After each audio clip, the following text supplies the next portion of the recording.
नमस्कार दोस्तों, मैं हूं डॉली शर्मा। आप सभी को गुरु पर्व और कार्तिक स्नान की हार्दिक शुभकामनाएं। दोस्तों, आज के दिन सुबह ही सुबह उठकर तुलसी जी की फेरी लगाते हैं।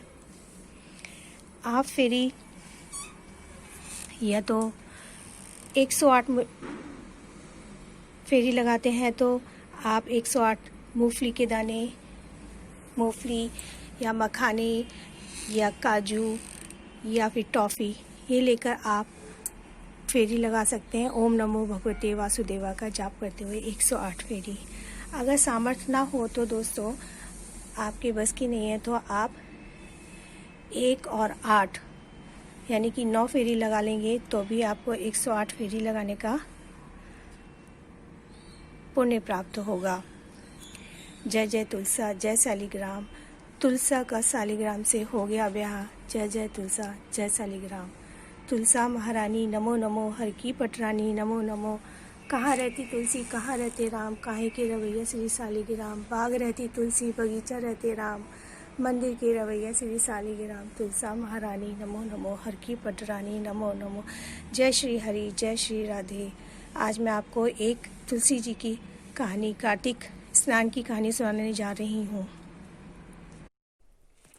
एक साहूकार के बेटे की बहू थी। वह कार्तिक के महीने में सुबह जल्दी उठकर गंगा जी नहाने जाती। वह पराये पुरुष का मुंह नहीं देखती थी। राजा का लड़का भी गंगा जी नहाने जाता था। राजा का लड़का कहता है कि सुबह नहाता हूँ, मेरे से पहले कोई नहीं आता। जब 5 दिन कार्तिक के रह गए तो उस दिन साहूकार की बेटी की बहू नहा कर जा रही थी। राजा का बेटा आ रहा था। शोर सुनकर जल्दी से जाने लगी तो उसकी मोती की माला वहीं गिर गई। तब राजा ने उसकी मोती की माला देखी तो देखकर कहा, जब माला इतनी सुंदर है तो पहनने वाली कितनी सुंदर होगी।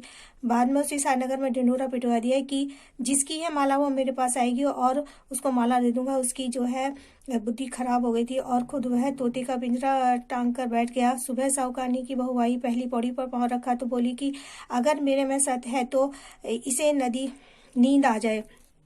और भगवान ने उसका सत रखा, उसको नींद आ गई, वह नहाकर चली गई। उसने तोते से पूछा, वो आई थी कि हाँ आई थी। कैसी थी? कि वो बहुत सुंदर थी, गुलाब जैसी और बहुत ही खूबसूरत थी। उसने कहा कि अच्छा। अगले दिन वह फिर नदी के किनारे जाकर बैठ गया उसे और बोला कि आज मैं उंगली चीर कर बैठ जाऊंगा।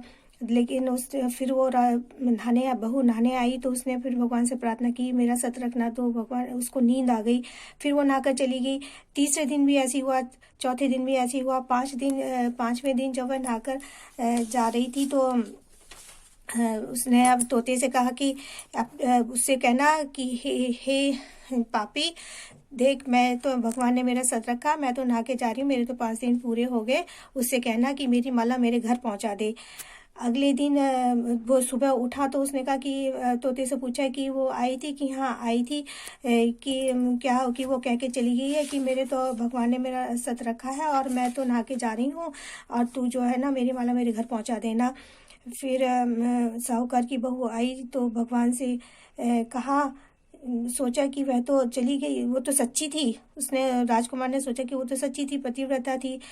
थोड़े दिन बाद राजकुमार के शरीर में कोई कोढ़ निकल आया, वह तड़पने लगा। राजा ने ब्राह्मण को बुलाकर पूछा कि मेरे बेटे का शरीर क्यों जला है। तब ब्राह्मण ने कहा कि वह पतिव्रता स्त्री पर बुरी नजर रखता था, इसलिए उसको रोग लगा है।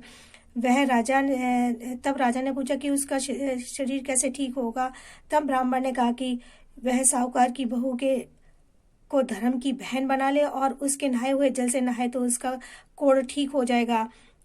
राजा उसकी माला लेकर घर गया और साहूकार से कहा, यह माला अपनी बहू को दे दो और उसके नहाए हुए जल से मेरे बेटे को नहला दो। तो मेरे साहूकार ने कहा कि वो तो पराये पुरुष का मुंह नहीं देखती, इस नाली के नीचे राजकुमार को बैठा दो, जब वो नहाएगी तो ऊपर से पानी गिर जाएगा। बाद में राजकुमार बैठ गया और नहाया तो उसकी चंदन जैसी काया हो गई। हे भगवान, जैसे आपने कार्तिक भगवान, जैसे आपने साहूकार की बहू का सत रखा वैसे सबका रखना। हे गंगा मैया की जय, कार्तिक भगवान, तुलसी मैया की जय, शालिग्राम भगवान की जय। जय श्री हरि, जय श्री हरि, जय हर श्री हरि।